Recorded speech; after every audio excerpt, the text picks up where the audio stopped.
Hey guys, welcome back. If you're here, that means that you just went ahead and finished the point of view and character perspective review, where you looked at those paragraphs, told me the point of view, and then also told me one of the characters' perspectives. Great work. Now that we're back, we're going to actually dive into the bulk of our lesson, where we reread the text, The Great Outdoors, and then answer some questions about the text to make sure that we read and understood what we read.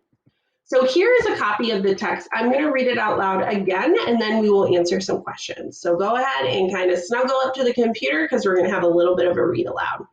As you're reading, I want you to continue thinking, or as I'm reading, I want you to continue thinking about some of the things that we talked about yesterday, character perspective, and any of the story elements that you might see again. All right, let's get started. The Great Outdoors.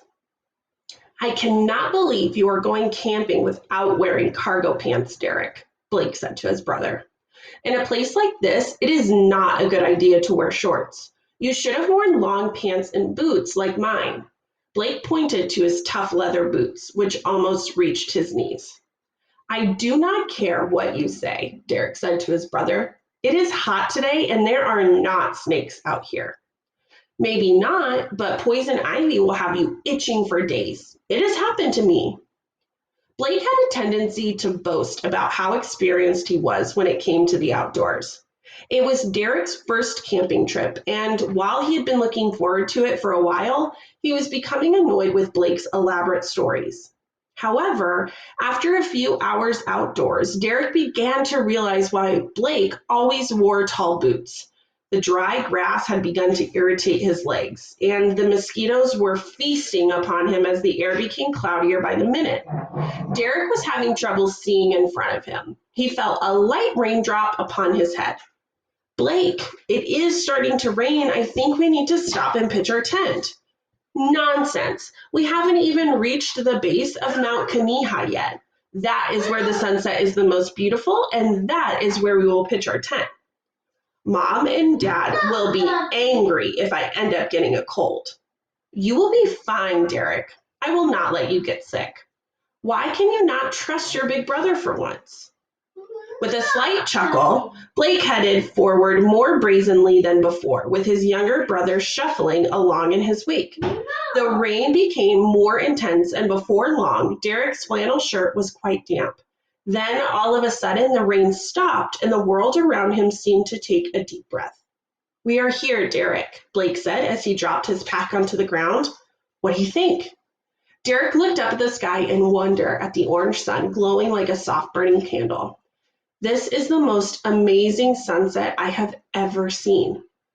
I think it was completely worth the trip. Okay, now it is tent pitching time, and we will build a campfire too. You did bring the marshmallows, right? I want to make some s'mores. Good work. You can give me a little round of applause for my theatrical reading. But now that we've reread the text, our next goal is to answer some questions about the text. So why not get started? Which of the following sentences are written in first person point of view? Okay, I first need to think, is this a big idea question or a supporting detail question? What do you guys think? You saw that keyword point of view? You're right. This is a big idea question. Whenever we're asked about point of view, we know that this is a big idea question because we can go back to our story organizer. Who remembers what was the point of view that this story was told in? Was it told in the first person or was it told in third person? You're right. This story was told in third person. But let's go back to the question. Which of the following sentences are written in first person point of view? So even though the story was written in third person point of view, this question is asking us to look at these individual sentences and look at them individually to see if they are written in first person or third person. So let's go ahead and go through. A, Blake pointed to his tough leather boots, which almost reached his knees. That's third person. I see he's saying Blake, which is a character's name, and also using pronouns like his. That tells me that this is written in the third person. B, I cannot believe you are going camping without wearing cargo pants, Derek. First person or third person? You're right. This one is first person. I see the word I.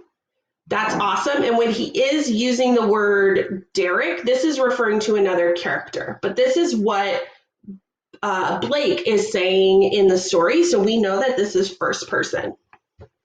C, nonsense. We haven't even reached the base of Mount Koniha yet. What do you think? First person or third person? You're right. This is first person. This is another piece of dialogue. It's what Blake is saying to Derek. I also see the pronoun we here, which lets me know it's first person. The rain became more intense, and before long, Derek's flannel shirt was quite damp. First or third? You're right. Third person. So now I want us to think, what was this question asking again?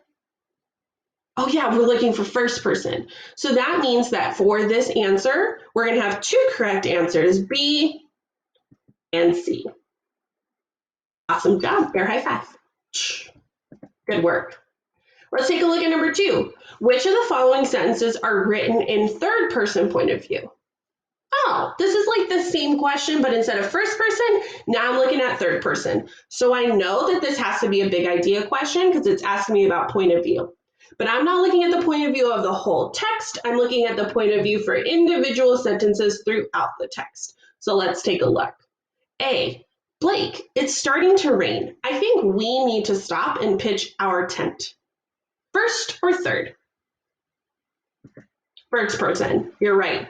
When I see things like I think and we need, that is telling me that this is written in the first person. Good work on those keywords. B, Blake had a tendency to boast about how experienced he was when it came to the outdoors. First or third? You're right, third person. I see here that we're using the name Blake, and I also see the pronoun he here. Good job.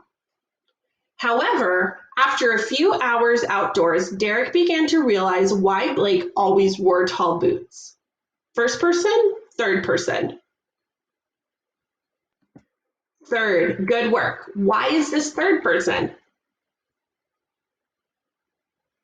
You got it. We have character names, Derek and Blake. We know that that's somebody watching from the outside. Good work. Mom and Dad will be angry if I end up getting a cold. First or third? Tricky. Mom and Dad are character names.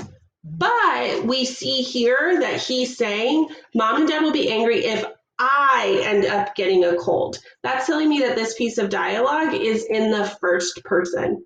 Good work. Does this mean that because there are two sentences that are first person in the text that it's now first person? No, we have to look at who the narrator is. In A and D, the narrator is Derek. This is what Derek is saying and what he's experiencing. In B and C, the narrator is an unknown person who's telling us what's happening. Good work.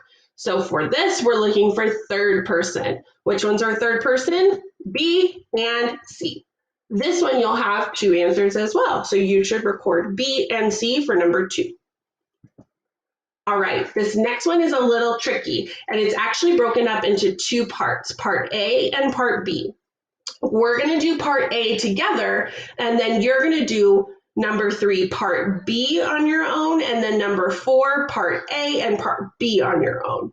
So you're going to answer after this one, the next 3 questions by yourself, but let's do this one together.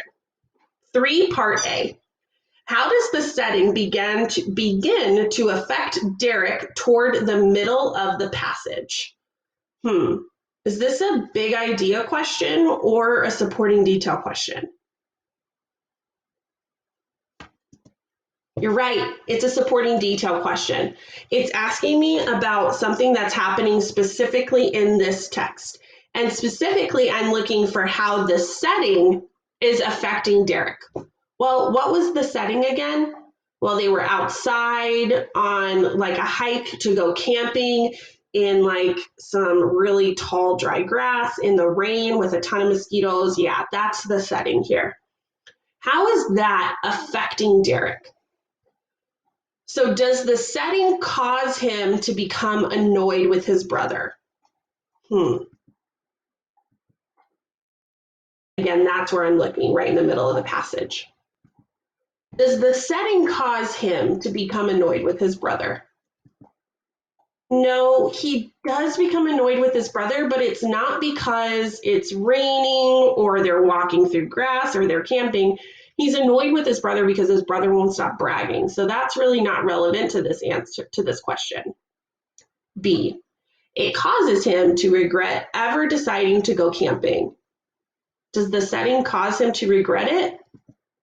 No, there's no evidence in the text that Derek ever feels regretful for going camping with his brother. C, it causes him to become more excited about the trip. Well, when did he really get excited by the setting? Well, he got excited at the end of the story by the setting when he got to see the really beautiful sunset. But this isn't asking about what happened at the end of the passage. It's asking about how the setting impacted him in the middle of the passage. This one can't be correct. It's not relevant yet. That leaves P. Let's see if it's right. It causes him to become uncomfortable and nervous.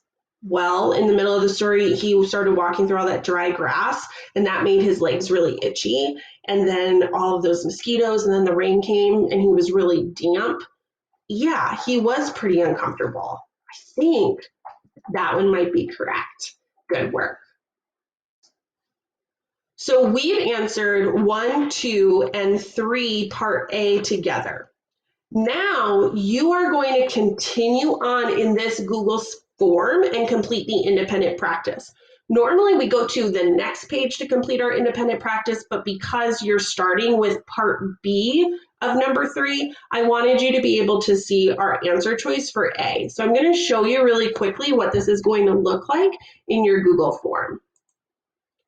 So in your Google form, we already answered these questions. All right, guided practice and independent practice. Here is another copy of the text that you can read. Then it's going to tell you guided practice. These are the questions 1, 2, and 3 part A that we just did together. So you'll answer those and you should get them all right because I gave you the answers. And then right underneath that, you're going to see independent practice. You'll answer 3 part B, 4 part A, and 4 part B on your own. Once you're done answering those questions, you're going to go ahead and go press finish at the bottom of your form.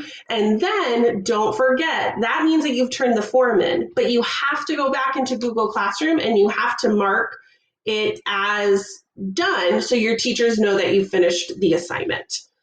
Please don't forget that your assignments are due by 10 p.m. the same day you see them. So today is April 30th on Thursday. That means that this assignment, watching the videos and answering the questions, is due by 10 p.m. tonight.